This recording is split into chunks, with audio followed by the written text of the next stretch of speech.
One act, one play, one performance. That's how This is like a way larger group than we expected. We were going to do it whether or not anyone showed up. This idea started maybe 6 months ago when me and Fritz finally grew up and got our own rooms at 28 and 29 respectively. 3 weeks later, we both had serious girlfriends, but the joke remained, you know, what if Fritz had a serious girlfriend who wanted to be engaged when he was living in a fucking bunk bed? And this is kind of riffing off of that idea. You know, once we were getting rid of the bunks, they had been an institution for us here in Chicago, and it was like, you can't just like let them fade to gray. How are we gonna get rid of them? Obviously, the only appropriate way is via a one-act play. A little bit of renegade theater for you all. So a week ago, I am moving to San Francisco next week. This is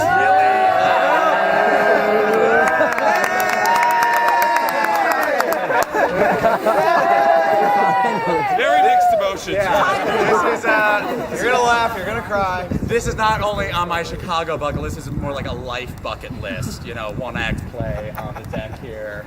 And this is it. This is kind of just, it means so much to me that this many people would actually come out. Obviously, my time here in Chicago has not been in vain, despite no like real tangible things to show for myself.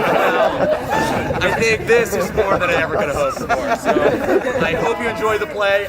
Will was nice enough to co-write it with me. This kind of came together basically over the course of a week. Last week. 1 week ago. Last week we were out for some heavy drinks. And I said, I will help you write that. So 1 week ago, me and Will were sitting at a kitchen table with our laptops, writing this out, laughing real hard. 6.5 hours. I hope tonight you guys will do the same. Yeah. All right. We also, in a week, we're all going to be reading. So just go ahead and drop your expectations back to 2 notches.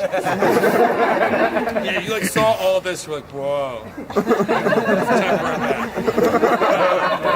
So allow me to introduce our setting for you. This play is entitled All Bunk.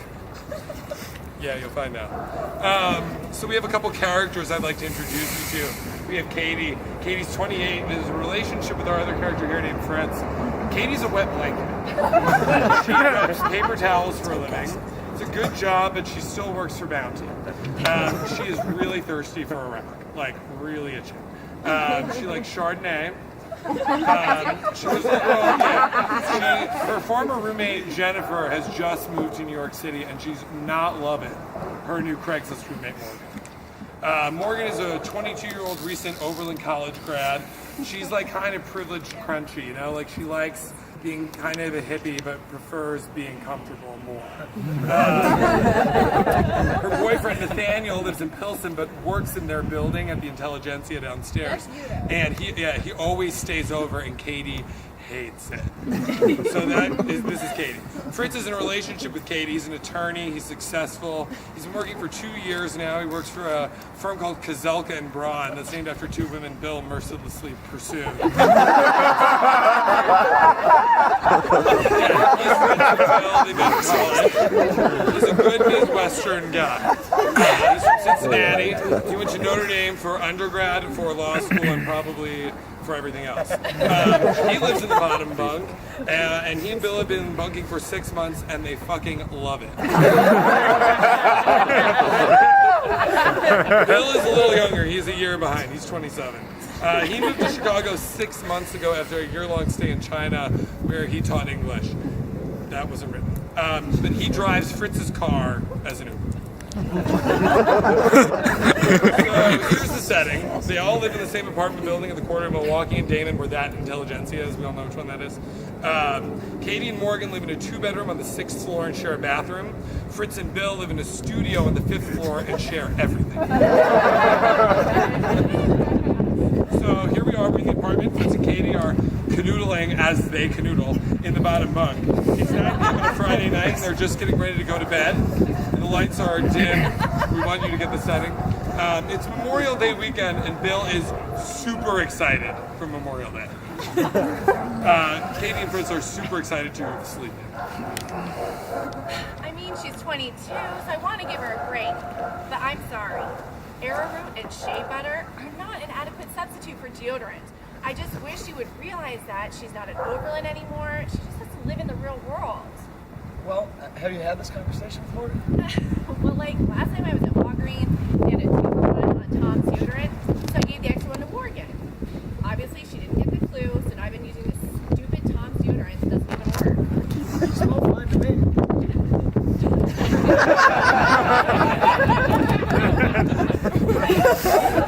It's just that it's been a really long week. I'm really tired. Like, maybe after I get some rest. So you just want to go to bed? I mean, we do have a 3-day weekly coming. I know. I just had a really long week. I really want to, but I'm just exhausted. I've been working really hard lately, and I've just been totally absorbed by work. Katie! You work for Bounty Paper Towels. Of course your work is absorbing. How long have you been up there the whole time? Yeah, I'm like a possum up here. Did you know that possum is spelled with an O?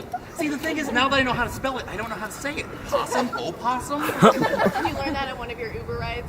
I did. I was explaining my living arrangement to a rider who turned out to be a sleep specialist. He'd been studying the benefits of sleeping on the ground versus elevated sleeping. He wanted me to come in later this week for a study. Are you getting paid for that? Yeah. They said it's $500 for a 2-hour study at the Northwestern Hospital downtown. But I'm not sure if I'm going to be able to make it. I've got a busy week coming up. Okay, well, you should really try to make that study. First of all, $500 is a lot of money, Yeah, man. especially when you're not working. Katie, I got the opportunity through work. Whatever. I think learning the pros of ground sleep would be really beneficial for you, especially when you consider... I beg to differ. As early humans, we had to sleep at an elevated level to avoid predators. This is how we were meant to sleep, Katie. I've been sleeping better in this bunk bed than I ever have before. This bunk bed is the equivalent of raw sleeping. Up here in my elevated perch, I'm like a paleo sleeper. Okay, first of all, that is not even what paleo is. Second of all, we're on the 5th floor, so we're all sleeping at an elevation. Thirdly, the 5 feet difference is not having any effect on your sleep. You might be right, but I'm gonna go find out later this week. I mean, there must be something to it, because I have really been feeling fantastic. Katie, don't you sometimes wish that you had a bunk bed? You and Morgan ever considered bunking? Morgan and Nathaniel are bunking all over the place up there. No, thank you. Well, we do have the bunk bed plan saved, and I'd love to help you build them. We could spend a nice Saturday going to Home Depot, drink way too much coffee. I don't even drink coffee, Bill. What? You don't drink coffee? You're just so on top of things. You're so organized and punctual and good at reminding other people when they're not. I thought you were picking some girl up at 8:30. It's already 9. Oh yeah, haven't heard back from her. I just hopped in the old Uber and drive around her place, find out what she is doing tonight. You could be arrested for doing something like that. I'm just joking, Katie. She doesn't want to go out with me. I would never want to be with such an idiot anyway. Yeah, that makes a lot of sense. By the way, what is this saw doing here? I don't remember seeing that there, and it's kind of creeping me out. Oh, that's my saw art. You see, normally art is seen, but what if it was saw? We're transcending time and density. That's saw art that is not only seen, but also saw.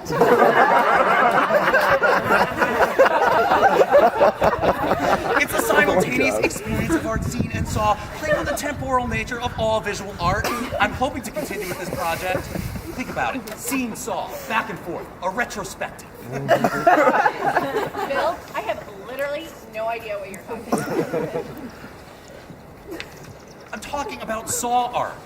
There's also that whole interplay between was being a simple transformation of the word saw backwards. So there's this layered context where I think you're being a little dramatic.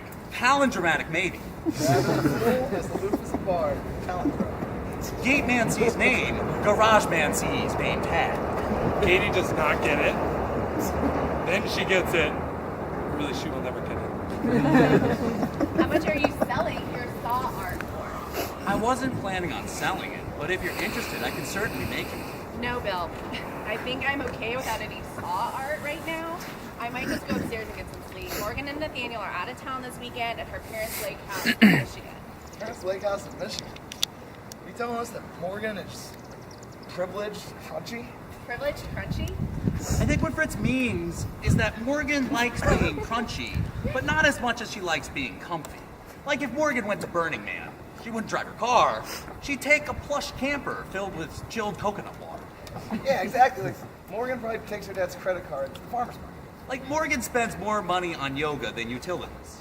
Morgan just graduated from college and lives in this building while working as a canvasser for Green. Okay, I get it. You don't need to tell me. I live with her. So, Bill, you going out tonight? Nah, I'm with Katie. I'm pretty tired. Thank you, two lover. And scene.